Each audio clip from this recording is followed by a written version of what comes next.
Suman TV ప్రేక్షకులకి నమస్తే. ఈరోజు ఒక వెరీ వెరీ వాంటెడ్ టాపిక్ గురించి నేను మాట్లాడబోతున్నా. అదే గ్యాస్ ట్రబుల్. ఎస్, గ్యాస్ ట్రబుల్గానే ఉంటుందేమో అని చాలామంది నెగ్లెక్ట్ చేస్తూ ఉంటారు. కానీ దానివల్ల వచ్చే సమస్యలు, దాని నెక్స్ట్ స్టేజ్లో వచ్చే సమస్యలని తెలుసుకుంటే, నిజంగా చెప్తున్నా కదా, ముందుగానే దాన్ని అరికట్టడానికి ఏం చేయాలో తెలుసుకోవాలని ఫస్ట్ మీరు అందరూ అతుక్కుపోతారు టీవీలకి. అందుకోసమే ఈ సమస్యకి ఎలాంటి మందు వాడాలి, ఈ సమస్యకి ఎలాంటి కేర్ తీసుకోవాలి, ప్రివెన్షన్ అనేది ఏ విధంగా తీసుకోవచ్చు, ఈ విషయాలన్నిటిపైన నేను డిస్కస్ చేయబోతున్నా. ఈరోజు నా ముందు ఉన్నారు సీనియర్ మోస్ట్ గ్యాస్ట్రోఎంట్రాలజిస్ట్. ఆయన మీ అందరికీ బాగా పరిచయం. ఆయనే సిఎల్ వెంకట్రావు గారు. సో ఆయనతో మాట్లాడబోతున్నాం, తెలుసుకోబోతున్నాం ఏం చేయొచ్చు ఈ ప్రాబ్లంకి అని. సార్ నమస్తే. నమస్తే. సో సార్, యాక్చువల్గా గ్యాస్ ట్రబుల్, దీనివల్ల రకరకాల సమస్యలు సార్. రీసెంట్గా నేను చూసిన కొంతమందికి గ్యాస్ ట్రబుల్ వల్ల తలనొప్పి వస్తుందని డైరెక్ట్గా, గ్యాస్ ట్రబుల్ వల్ల మోషన్స్ ప్రాబ్లం, అంటే మోషన్స్ రాకపోవడం సరిగ్గా, ఇలాంటి ప్రాబ్లమ్స్తో పాటు ఇంకేమైనా ప్రాబ్లమ్స్ కూడా ఉంటాయా? ఇవాళ గ్యాస్ ట్రబుల్ అనేది పిల్లలకి, యువకులకు, వృద్ధులకు వయసుతో సంబంధం లేకుండా వస్తున్నాయి. పిల్లలకి ఎందుకు గ్యాస్ ట్రబుల్ వస్తుందంటే మానసిక ఒత్తిడి. వాళ్ళు ఈ కార్పొరేటు స్కూళ్ళకి వెళ్తున్నారు. ఇక చదువు అసలు ఆటలనేవి లేవు, విరామం ఉండదు. చేరినప్పటి నుంచి కూడా వాళ్ళు ఐఐటి కోచింగు, నీట్ కోచింగు. ఇక ఇంటర్మీడియట్ విద్యార్థులకైతే వాళ్ళకి మానసిక ఒత్తిడి మామూలుగా ఉండదు. అవును సార్. తల్లిదండ్రులు అమ్మ చదువు, అయ్యా బాబు చదువు అని చెప్పి కొడుకు కూతురు మీద ఎన్నో ఆశలు పెట్టుకున్నారు. ఎంపీసీ చదివితే ఐఐటీలో ఇంజనీరింగ్ సీట్ రావాలా, జేఈలో ర్యాంక్ కొట్టాలి, ప్రెషర్, నీట్ పరీక్ష రాయాలి. ఎక్కడ 24 లక్షల మంది రాస్తే వచ్చే సీట్లు 1,00,000 మందికి. అంటే 25 మందిలో ఒకడికి వచ్చే సీటు. ఆ సీటు కొట్టాలంటారు. అది కూడా మళ్ళీ గవర్నమెంట్ సీట్ రావాలంటారు. మేము కొనం, ప్రైవేట్ సీట్ రాదంటారు. అందువల్ల ఈ ఒత్తిడికి సీట్ వస్తుందో రాదో, రాకపోతే ఏంటి, అమ్మా నాన్న బాధపడతారు. మరో పక్క ఇక్కడ వృద్ధుడు, ఇక ఈ కార్పొరేట్ కళాశాలలో, ఇంటర్మీడియట్ కళాశాలలో కూర్చుని వాళ్ళు వృద్ధుడు మా క్యాంపస్లో ర్యాంకుల పంట పండాలని ఇక నిద్ర లేకుండా తోముతుంటారు. ఆ మానసిక ఒత్తిడి వల్ల గ్యాస్ ట్రబుల్ వస్తుంది. పెద్దవాళ్ళకు కూడా మానసిక ఒత్తిడి, కుంగుబాటు, టెన్షను, డిప్రెషను, కోవిడ్ పుణ్యాన అప్పుల బాధ, ఇక భార్యాభర్తల మధ్య ఘర్షణ.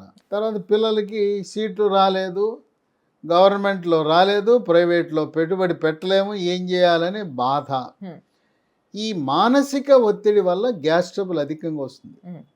ఈ గ్యాస్ ట్రబుల్ ఉన్న వారికి మాకు తలకిక్కేస్తుంది, తలనొప్పి అంటారు. తర్వాత దీని ప్రభావం మలబద్ధకం. ఈ గ్యాస్ ట్రబుల్, తలనొప్పి, మలబద్ధకము ఇవన్నీ కలిపి వచ్చిందంటే దాన్ని ఇరిటబుల్ బవల్ సిండ్రోమ్ అంటారు. ఓకే. ఈ మానసిక ఒత్తిడికి దీనికి లింక్ ఉంది. మానసిక ఒత్తిడి తగ్గాలంటే యోగా, ప్రాణాయామము, ధ్యానము, వ్యాయామం చేస్తే చక్కగా ఈ సమస్యలు పరిష్కారం అవుతాయి. ఈ గ్యాస్ ట్రబుల్ అనేది మన దక్షిణ భారతదేశంలో తెలుగు రాష్ట్రాల్లో మనం ముఖ్యంగా గ్రామాల్లో పులుపు, కారము, మసాలా ఎక్కువ తింటాం. అవును సార్. పచ్చిమిరపకాయని అవి ఉడకబెట్టకుండా పచ్చి కొరుకుని తినేస్తారు. పచ్చిమిరపకాయ, ఉల్లిపాయ తినేస్తారు. అవును. తర్వాత వాళ్ళు మాంసాహారం గ్రామాల్లో వండితే బాగా ఘాటుగా కారం, మసాలా దట్టంగా వేస్తారు. వాళ్ళు తినేటప్పుడు నాలుక మండుతుంది, కళ్ళంటే ముక్కంటే నీరు కారుతుంది. మాంసాహారం, చేప, రొయ్యి, మటను, చికెను అలా వండి అంత ఘాటుగా ఉంటే కానీ వాళ్ళకి తింటే కిక్కు రాదన్నట్టుగా అలా తింటుంటారు. ఈనాటికి కూడా ముఖ్యంగా రాయలసీమ ప్రాంతంలో ఈ రకం మసాలాలు ఎక్కువ వాడటము, ఈ పులుపు, కారం వీటి ప్రభావం వల్ల జీర్ణాశయములో అవసరమైన హైడ్రోక్లోరిక్ ఆమ్లము కంటే ఎక్కువ ఉత్పత్తి అయి పేగు పూత, పేగు రాపిడి లేదా పుండు ఏర్పడుతుంది. దానివల్ల గ్యాస్ ట్రబుల్ వస్తుంది. గ్యాస్ ట్రబుల్ వల్ల తేపులు వస్తాయి, పుల్లటి తేపులు వస్తాయి. తర్వాత కడుపులో మంట, తీవ్రమైన నొప్పి, ఇంకా కొంతమందికి పొట్టలో గుడగుడ శబ్దాలు వస్తాయి. ఈ మధ్యకాలంలో చాలామందికి ఛాతీలో మంట, నొప్పి వస్తూ ఉంది. ఈ ఛాతీలో మంట, నొప్పి ఇది గ్యాస్ ట్రబుల్ వల్ల వచ్చిందా హార్ట్ అటాక్ వల్ల వచ్చిందా అనేది కొంచెం కష్టతరం అవుతుంది. ఈ రెండింటిని ఎలా గుర్తించాలంటే గ్యాస్ ట్రబుల్ అయితే నొప్పి మంట ఉంటుంది, ఛాతీలో ఆయాసం ఉండదు, చెమటలు పట్టవు. ఎవరికైనా ఛాతీలో మంట, పుల్లటి తేపులు, గ్యాస్ ట్రబుల్స్ లక్షణాలతో పాటు చెమట పట్టిన, ఆయాసం వచ్చినా అది గుండెపోటు, హార్ట్ అటాక్గా భావించి వెంటనే హాస్పిటల్కి వెళ్ళాలి. ఈ అన్నవాహిక జీర్ణాశయం కలయికలో కండరాలతో కూడిన కవాటం ఉంటుంది. ఈ కవాటం లూజ్ అయిపోయినప్పుడు జీర్ణాశయంలో ఉత్పత్తి అయ్యే హైడ్రోక్లోరిక్ ఆమ్లం అన్నవాహికలోకి వెళ్ళి ఛాతీలో మంట వస్తుంది. దీన్ని, ఈ కవాటము లూజ్ అవటాన్ని వైద్య పరిభాషలో GERD గెర్డ్ అంటారు. ఇదే కాకుండా తలనొప్పికి, మోకాళ్ళ నొప్పులకి, నడుము నొప్పికి విచక్షణారహితంగా నొప్పి టాబ్లెట్లు వెళ్ళటం, మందుల షాపులో కొనుక్కోవటం, వాడటం. ఈ విచక్షణారహితంగా నొప్పి టాబ్లెట్లు వాడేవారికి మూత్రపిండాలు పాడైపోవడంతో పాటు పేగు పూత, పేగు రాపిడి వచ్చి గ్యాస్ ట్రబుల్ వచ్చే అవకాశం ఉంది. ఇవే కాక ధూమపానం, బీడీ, సిగరెట్టు, చుట్ట, గుట్కా, పాన్ పరాగు, నస్యము, జరదాకిళ్ళి, కారాకిళ్ళి లాంటి పొగాకు ఉత్పత్తులలో ఉండే నికోటిన్ ప్రభావం వల్ల ఈ పేగుపూత, పేగు రాపిడి వచ్చి గ్యాస్ ట్రబుల్ వస్తుంది. దీంతో పాటు మద్యం, కళ్ళు, సారా, బీరు, బ్రాందీ, విస్కీ వీటి వల్ల కూడా పేగు రాపిడి వచ్చి గ్యాస్ ట్రబుల్ వస్తుంది. అండ్ వీటితో పాటు బయట తినే తిండి, పిల్లలు ఎక్కువగా జంక్ ఫుడ్ తింటారు కదా, బయట తినే ఫాస్ట్ ఫుడ్, జంక్ ఫుడ్, పిజ్జాలు, బర్గర్లు, నూడిల్స్, తర్వాత బండ్ల మీద, తోపుడు బండ్ల మీద ఉండే పానీపూరి, భేల్పూరి, చాట్ లాంటివి తినటం వల్ల కూడా ఈ గ్యాస్ ట్రబుల్ అధికంగా వస్తుంది. మద్యం సేవించే వాళ్ళు, నేను ఫారిన్ లిక్కర్ తాగుతున్నా, ఖరీదైన మద్యం తాగుతున్నా, ఇది తాగితే నాకు ఏమి రాదులే అనుకుంటారు. అది అమెరికా లిక్కర్ అయినా, ఏ దేశం నుంచి వచ్చిన లిక్కర్ అయినా, ఖరీదైనా, మామూలు నాటు సారా, కళ్ళు తాగితే ఎటువంటి ప్రభావం ఉంటుందో అలాంటి ప్రభావం ఉంటుంది. కనుక ఇది, ఈ గ్యాస్ ట్రబుల్ ఎందుకు వస్తుంది, పేగు పోతుందా, పేగు రాపిడి ఉందా అని తెలుసుకోవాలంటే ఒక లైట్ అమర్చిన సన్నటి ట్యూబ్ని నోటి ద్వారా లోపలికి ప్రవేశపెడతారు, అన్నవాహిక ద్వారా జీర్ణాశయంలోకి. ఈ పరికరాన్ని గ్యాస్ట్రోస్కోప్ అంటారు. ఈ గ్యాస్ట్రోస్కోపీ పరీక్ష చేయటం ద్వారా లోపల పేగు పూత, పేగు రాపిడి, పేగు వరిపిడి అవన్నీ కూడా మనం గమనించవచ్చు. గతంలో ఈ పేగు పూతకి నేను విద్యార్థిగా ఉన్న సమయంలో ఆపరేషన్ చేసేవారు. ఇప్పుడు అసలు ఆపరేషన్ చేయవలసిన అవసరమే లేదు. ఆపరేషన్ లేకుండా మందులు మనకు అందుబాటులో వచ్చినాయి. మందుల్ని నమ్ముకోకుండా ఆహార నియమాలు పాటించాలి, ధూమపానము, మద్యపానానికి దూరంగా ఉండాలి. కొంతమంది డాక్టర్ల దగ్గరకు వచ్చి బేరం పెడతారు, మా ఆవిడ ఒప్పుకోవట్లేదండి, నువ్వే చెప్పు డాక్టర్ గారు, ఒకటో రెండో సిగరెట్లకు పర్మిషన్ ఇవ్వండి, లేదా మందుకు ఒక పెగ్గు కన్నా పర్మిషన్ ఇవ్వండి, పోనీ వారానికి ఒక రోజు పెగ్గు కన్నా పర్మిషన్ ఇవ్వండి, డాక్టర్తో వెంట వచ్చిన భార్యకి చెప్పించాలని ప్రయత్నం చేస్తారు. వారానికి ఒక పెగ్గు తాగినా, రోజుకు ఒక సిగరెట్, 2 సిగరెట్లు తాగినా ఈ మందులు, టన్నుల కొద్దీ మందులు వాడినా పనిచేయవు.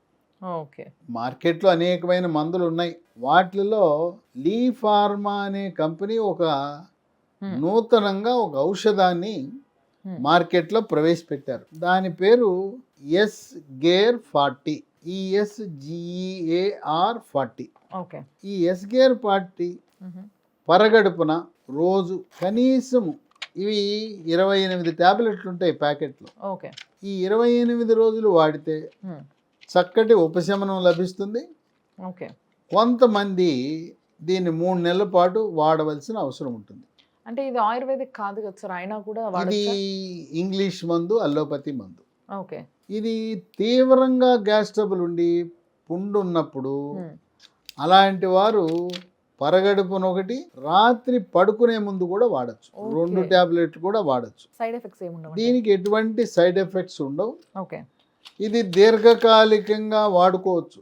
ఒకసారి వాడాం, తగ్గిపోయింది, మనం ఇంట్లో అట్టి పెట్టుకుని గ్యాస్ ట్రబుల్ ఎప్పుడు వస్తే అప్పుడు వాడుకునే అవకాశం కూడా ఉంది. వచ్చినప్పుడు వాడుకోవచ్చు. దీనివల్ల ఎటువంటి సైడ్ ఎఫెక్ట్స్ ఉండవు.